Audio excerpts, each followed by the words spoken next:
Nifate Bawipa Jesuh bochannak im phak Tuah Baibal cawnpiak Jesuh Bochan in Tuah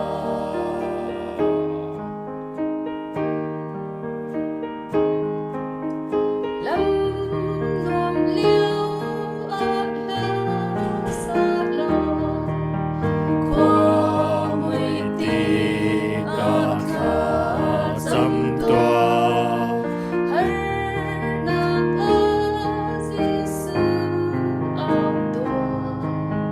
Jesuh Bochan in Tuah Nifate Bawipa Jesuh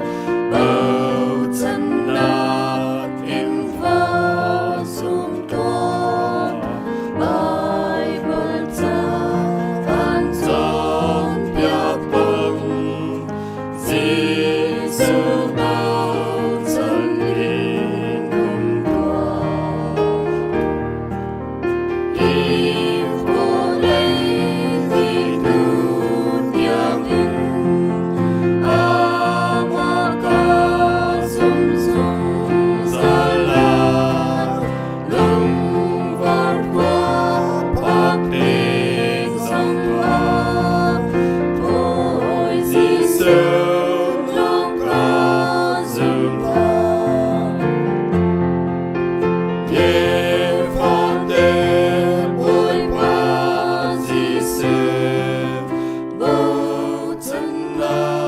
im phak Tuah Baibal cawnpiak